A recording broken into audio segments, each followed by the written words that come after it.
ತಿಂಗಳಿಗೊಂದ್ಸಲನಾದರೂ ಈ ರೀತಿ ಏಡಿ ಸಾಂಬಾರು ಅಥವಾ ಏಡಿ ಕರಿನ ಮಾಡ್ಕೊತೀನಿ. ತುಂಬಾ ರುಚಿಯಾಗಿರುತ್ತೆ. ಹಾಗೆ ಮಕ್ಕಳಿಗೂ ತಿನ್ನಿಸೋದ್ರಿಂದ ಇಷ್ಟಪಟ್ಟು ತಿಂತಾರೆ. ಶೀತ ಕೆಮ್ಮು ಜ್ವರ ಏನೇ ಇದ್ದರೂ 2 ದಿನದಲ್ಲಿ ವಾಸಿ ಆಗುತ್ತೆ. ಅಷ್ಟು ರುಚಿಯಾಗಿರುತ್ತೆ.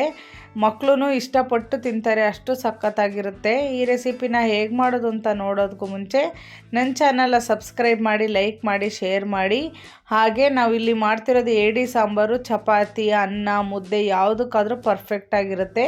ಆ ರೀತಿ ಮಾಡಬೇಕು ಅಂದರೆ ಈ ರೆಸಿಪಿನ ಕೊನೆವರೆಗೂ ನೋಡಿದ್ರೆ ಮಾತ್ರ ನಿಮಗೆ ಗೊತ್ತಾಗೋದು. ಬನ್ನಿ ಹೇಗೆ ಮಾಡೋದು ನೋಡೋಣ. ಮೊದಲಿಗೆ ನಾನಿಲ್ಲಿ ಅರ್ಧ kg ಆಗೋಷ್ಟು ಏಡಿನ ನೀಟಾಗಿ ಉಪ್ಪು ಹಾಕ್ಕೊಂಡು ವಾಶ್ ಮಾಡ್ಕೊಂಡಿದ್ದೀನಿ. ಅಂದರೆ ಉಪ್ಪು ಹಾಕಿದ್ರೆ ಸ್ವಲ್ಪ ಸ್ಮೆಲ್ಲೆಲ್ಲ ಕಮ್ಮಿ ಆಗುತ್ತೆ. ಹಾಗೆ ಅರಿಶಿನ ಪುಡಿ ಹಾಕಿದ್ರೂ ಅಷ್ಟೇ ಯಾವುದೇ ರೀತಿ ಸ್ಮೆಲ್ ಬರೋದಿಲ್ಲ. ನಾನು ನೀಟಾಗಿ ವಾಶ್ ಮಾಡಿಕೊಂಡು ಇಟ್ಕೊಂಡಿದ್ದೀನಿ. ನೀವು ಅಷ್ಟೇ, ನೀವು ಅರಿಶಿನ ಪುಡಿ ಹಾಕಿ ತೊಳ್ಕೊತೀನಿ ಅಂದರೆ ಪರವಾಗಿಲ್ಲ, ತೊಳ್ಕೊಂಡು ಸೈಡಿಗೆ ಇಟ್ಕೊಳ್ಳಿ. ನಂತರ ಇದಕ್ಕೆ ನಾವು ರುಬ್ಕೊಳೋದಕ್ಕೆ ಒಂದು ದೊಡ್ಡ ಮಿಕ್ಸಿ ಜಾರ್ ತೊಗೊಂಡು 20ರಿಂದ 25 ಎಸ್ಲು ಆಗೋಷ್ಟು ಬೆಳ್ಳುಳ್ಳಿನ ತಗೊಳ್ಳಿ. ಬೆಳ್ಳುಳ್ಳಿ ಜಾಸ್ತಿ ಕ್ವಾಂಟಿಟಿ ತೊಗೊಂಡ್ರೆ ಟೇಸ್ಟ್ ಚೆನ್ನಾಗಿರುತ್ತೆ. ಹಾಗೆ ಒಂದು 5ರಿಂದ 6 ಪೀಸ್ ಆಗೋಷ್ಟು ಶುಂಠಿ. ಇದಕ್ಕೆ ಒಂದು ಈರುಳ್ಳಿ ತಗೊಳ್ಳೋಣ. ಮೀಡಿಯಮ್ ಸೈಜ್ ಒಂದು ಈರುಳ್ಳಿ, ಜಾಸ್ತಿ ಹಾಕ್ಕೊಂಡ್ರೆ ಸ್ವೀಟ್ ಆಗುತ್ತೆ. ಹಾಗಾಗಿ ಒಂದು ಈರುಳ್ಳಿನ ತೊಗೊಂಡಿದ್ದೀನಿ. ಒಂದು ಇಡಿ ಆಗೋಷ್ಟು ಸಾಂಬಾರು ಸೊಪ್ಪು. ಹಾಗೆ ನಾನಿಲ್ಲಿ ಮಸಾಲೆಗೆ 2 ಪೀಸಷ್ಟು ಚಕ್ಕೆ, 2 ಲವಂಗ, ಒಂದು 5ರಿಂದ 6 ಕಾಳು ಮೆಣಸು ತೊಗೊಂಡಿದ್ದೀನಿ. ಖಾರಕ್ಕೆ ನಾನಿಲ್ಲಿ 2 ಸ್ಪೂನ್ ಹಚ್ಚ ಖಾರದ ಪುಡಿ ಹಾಕ್ಕೊತಿದ್ದೀನಿ. ನೀವು ಖಾರ ಜಾಸ್ತಿ ಇತ್ತು ಅಂದರೆ ಕಮ್ಮಿನ ಹಾಕ್ಕೊಳ್ಳಿ, ಇಲ್ಲ ಕಮ್ಮಿ ಇತ್ತು ಅಂದರೆ ಒಂದು 3 ಸ್ಪೂನ್ ಹಾಕ್ಕೊಳ್ಳಿ.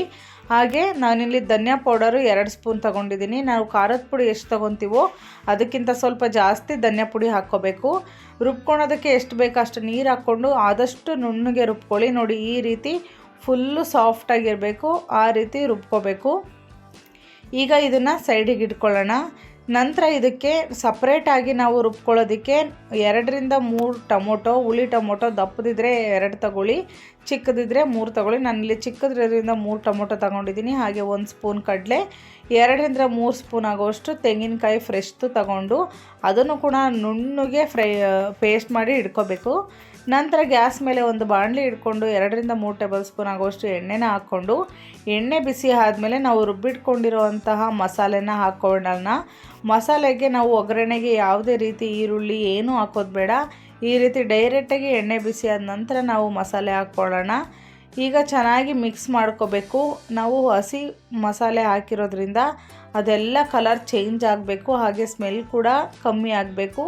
ಆ ರೀತಿ ಮಿಕ್ಸ್ ಮಾಡ್ತಾನೆ ಇರಬೇಕು. ನಾವು ಈಗ ಹಸಿದು ಹಾಕಿರೋದ್ರಿಂದ ಕಲರ್ ಸ್ವಲ್ಪ ಡಲ್ಲಾಗಿ ಕಾಣುತ್ತೆ. ಕುದ್ದಾದಮೇಲೆ ಕಲರು ಸ್ವಲ್ಪ ರೆಡ್ ಆಗುತ್ತೆ. ಅಲ್ಲಿವರೆಗೂ ನೋಡಿ ಈ ರೀತಿ ಚೆನ್ನಾಗಿ ಮಿಕ್ಸ್ ಮಾಡ್ಕೊತಾ ಇರಬೇಕು. ನಾವು ನುಣ್ಣಗೆ ರುಬ್ಕೊಂಡ್ರೆ ನೋಡಿ ಈ ರೀತಿ ಕಾಣುತ್ತೆ. ಇಷ್ಟು ಸಾಫ್ಟಾಗಂತೂ ರುಬ್ಕೊಳ್ಳೇಬೇಕು, ಇಲ್ಲಾಂದರೆ ಸಾಂಬಾರಷ್ಟು ಗ್ರೇವಿ ಚೆನ್ನಾಗಿರೋದಿಲ್ಲ. ಇವಾಗ ಚೆನ್ನಾಗಿ ಕುದೀತಿದೆ ಅಲ್ವಾ, ಇದಕ್ಕೆ ನಾವು ತೊಳೆದಿಟ್ಕೊಂಡಿರೋಂತಹ ಏಡಿನ ಹಾಕ್ಕೊಳ್ಳೋಣ. ಏಡಿನ ಹಾಕ್ಕೊಂಡು ಚೆನ್ನಾಗಿ ಮಿಕ್ಸ್ ಮಾಡ್ಕೋಬೇಕು. ಮಸಾಲೆ ಎಲ್ಲ ಏಡಿ ಒಳಗೆಲ್ಲ ಹತ್ಕೋಬೇಕು. ಆ ರೀತಿ ಚೆನ್ನಾಗಿ ಮಿಕ್ಸ್ ಮಾಡ್ಕೋಬೇಕು. ಒಂದು 2-3 ನಿಮಿಷ ಚೆನ್ನಾಗಿ ಮಿಕ್ಸ್ ಮಾಡ್ಕೊಳ್ಳಿ. ಗ್ಯಾಸ್ ಸ್ವಲ್ಪ ಕಮ್ಮಿ ಮಾಡಿಕೊಂಡು ಈ ರೀತಿ ಚೆನ್ನಾಗಿ ಎಲ್ಲ ಸೈಡು ನೀಟಾಗಿ ಮಿಕ್ಸ್ ಮಾಡ್ಕೋಬೇಕಾಗತ್ತೆ. ಇದನ್ನು ಈಗ ಚೆನ್ನಾಗಿ ಮಿಕ್ಸ್ ಮಾಡಾದಮೇಲೆ 2ರಿಂದ 3 ನಿಮಿಷ ಈ ಮಸಾಲೆನೇ ಬೇಯಿಸ್ಕೋಬೇಕು. ಯಾವುದೇ ರೀತಿ ನೀರು ಹಾಕ್ಕೊಳ್ಳೋದಕ್ಕೆ ಹೋಗಬೇಡಿ. ಸ್ವಲ್ಪ ಮೀಡಿಯಮ್ ಸೈಜಲ್ಲಿ ಗ್ಯಾಸ್ನ ಬಿಟ್ಕೊಳ್ಳಿ. ಇವಾಗ ಮೇಲ್ಗಡೆ ಒಂದು ಪ್ಲೇಟ್ನ ಮುಚ್ಚಿ 1ರಿಂದ 2 ನಿಮಿಷವರೆಗೂ ಹಸಿ ಸ್ಮೆಲ್ಲೆಲ್ಲ ಹೋಗೋ ತನಕ ಬೇಯಿಸ್ಕೊಳ್ಳಿ. ನೋಡಿ, ಇವಾಗ ನಾನು 2ರಿಂದ 3 ನಿಮಿಷ ಆಗೋಷ್ಟು ಬೇಯಿಸ್ಕೊಂಡಿದ್ದೀನಿ. ಇದಕ್ಕೆ ಇವಾಗ ಚೆನ್ನಾಗಿ ಒಂದು ಸಲ ಮಿಕ್ಸ್ ಮಾಡಬೇಕಾಗತ್ತೆ. ಮಿಕ್ಸ್ ಮಾಡಾದಮೇಲೆ ನಾವು ಏನು ಟೊಮೊಟೊಗೆ ತೆಂಗಿನಕಾಯಿ ಕಡಲೆನ ರುಬ್ಬಿಟ್ಕೊಂಡಿದ್ವಲ್ಲ ಅದನ್ನು ಕೂಡ ಹಾಕ್ಕೋಬೇಕು. ಇವಾಗ ನಮಗೆ ಸ್ವಲ್ಪ ಗಟ್ಟಿ ಅಂತ ಅನ್ನಿಸ್ತಿದೆ ಅಲ್ವಾ, ಇದಕ್ಕೇ ನಾವು 1 ಗ್ಲಾಸಷ್ಟು ನೀರು ಹಾಕ್ಕೊಂಡು ಚೆನ್ನಾಗಿ ಮಿಕ್ಸ್ ಮಾಡ್ಕೋಬೇಕಾಗತ್ತೆ. ಇವಾಗ ಚೆನ್ನಾಗಿ ಎಲ್ಲ ಸೈಡು ಮಿಕ್ಸ್ ಮಾಡಿಕೊಂಡ್ರೆ ಕಲರು ಸ್ವಲ್ಪ ಚೇಂಜ್ ಬರುತ್ತೆ. ಕುದಿಸ್ಕೊಳೋದ್ರಿಂದ ಕಲರ್ ಸ್ವಲ್ಪ ಡಾರ್ಕಾಗಿ ರೆಡ್ಡಾಗಿ ಬರುತ್ತೆ. ಅಲ್ಲಿವರೆಗೂ ನಾವು ಹಸಿ ಸ್ಮೆಲ್ ಹೋಗೋ ತನಕನೂ ಮಿಕ್ಸ್ ಮಾಡಬೇಕು. ಏಕೆಂದರೆ ಟೊಮೊಟೊ ಹಾಗೆ ಕಡಲೆ ಎಲ್ಲ ಹಸಿದಲ್ವ, ಹಾಗಾಗಿ ಈ ಟೊಮೊಟೊ ಸ್ಮೆಲ್ಲೆಲ್ಲ ಹೋಗಬೇಕು. ಅಲ್ಲಿವರೆಗೂ ನೀಟಾಗಿ ಕುದಿಸ್ಕೊಳ್ಳಿ. ರುಚಿಗೆ ನೋಡಿಕೊಂಡು ಉಪ್ಪು ಹಾಕ್ಕೊಳ್ಳಿ. ನಾನಿಲ್ಲಿ ಒಂದು ಅರ್ಧ ಸ್ಪೂನ್ ಆಗೋಷ್ಟು ಉಪ್ಪು ಹಾಕ್ಕೊತಿದ್ದೀನಿ.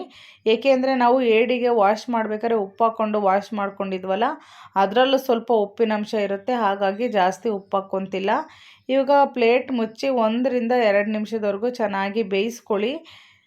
ನೋಡಿ ಈ ರೀತಿ ಚೆನ್ನಾಗಿ ಕುದಿಬೇಕು, ಸ್ಮೆಲ್ಲೆಲ್ಲ ಹೋಗಬೇಕು ಟೊಮೊಟೊದು. ಆ ರೀತಿ ಚೆನ್ನಾಗಿ ಕುದಿಸ್ಕೊಂಡು ಮಿಕ್ಸ್ ಮಾಡ್ಕೊಳ್ಳಿ. ತಳ ಹಿಡಿದಿರೋ ರೀತಿ ಚೆನ್ನಾಗಿ ಮಿಕ್ಸ್ ಮಾಡ್ಕೋಬೇಕು.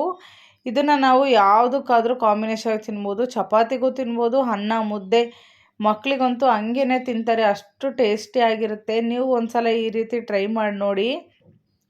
ಈಗ ಚೆನ್ನಾಗಿ ಮಿಕ್ಸ್ ಮಾಡಾದಮೇಲೆ ಗ್ಯಾಸ್ ಆಫ್ ಮಾಡಿ ಈ ರೀತಿ ಕ್ಲೋಸ್ ಮಾಡಿ 1 ನಿಮಿಷ ಕ್ಲೋಸ್ ಮಾಡಾದಮೇಲೆ ಈಗ ಯಾವುದಕ್ಕಾದ್ರೂ ಸರ್ವ್ ಮಾಡಿಕೊಂಡು ನೀವು ಟೇಸ್ಟಿಯಾಗಿರುವಂತಹ ಏಡಿ ಗ್ರೇವಿ ಅಥವಾ ಏಡಿ ಸಾಂಬಾರ್, ಏಡಿ ಕರ್ರಿ ಯಾವುದಂತನಾದರೂ ಹೆಸರಿಡ್ಕೋಬೋದು. ಅಷ್ಟು ಸಖತ್ತಾಗಿರುತ್ತೆ, ಬೇಗನೂ ಬೇಯುತ್ತೆ, ಇದೇನು ಜಾಸ್ತಿ ಹೊತ್ತು ತಗೊಳ್ಳೋದಿಲ್ಲ. ಯಾರೆಲ್ಲ ನನ್ನ ಚಾನಲ್ ನೋಡಿದ್ರೋ ದಯವಿಟ್ಟು ಸಬ್ಸ್ಕ್ರೈಬ್ ಮಾಡಿ.